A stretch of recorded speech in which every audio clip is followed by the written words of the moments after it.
This is BBC News. I'm Luxmy Gopal. Your headlines at 11. Good morning and welcome to BBC News. With just over a fortnight to go before Christmas, there's major disruption to postal services across the UK this morning, as staff at Royal Mail have begun a wave of strikes. It's in a row over pay and conditions. The walkouts involving 115,000 workers will hit deliveries across the UK. Members of the Communications Workers Union are planning another wave of strikes on the 11th, 14th, 15th, as well as the 23rd and 24th of December, some of the busiest days for pre-Christmas deliveries.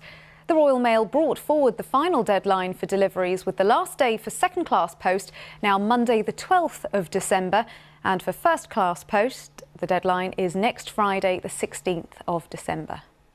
David Ward, the General Secretary of the CWU, was asked how much longer their strike action could go on for. Royal Mail Operations Director Rick Macaulay says the organisation must evolve to have a future, and they're prepared for any possible strike action in January. Well, Alan Jones is industrial correspondent for PA Media. Thank you so much for joining us, Alan. What will it take for this stalemate to end? Workers' strike action, of course, more noticeable now to the ordinary public, perhaps than at any other time of year.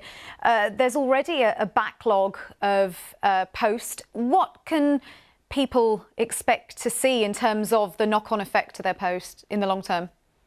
I think they're going to expect to see that Royal Mail bosses might have in terms of scope to meet some of the demands, because of course they are saying that they're losing more than £1 million a day. Yes, well, as far in approach by the management, or the view of the management since the Royal Mail became privatised, these negotiations, I think a major overhaul of the UK's financial sector will be announced by the Chancellor today in a bid to boost growth. This is BBC News. I'm Luxmy Gopal. Your headlines at midday.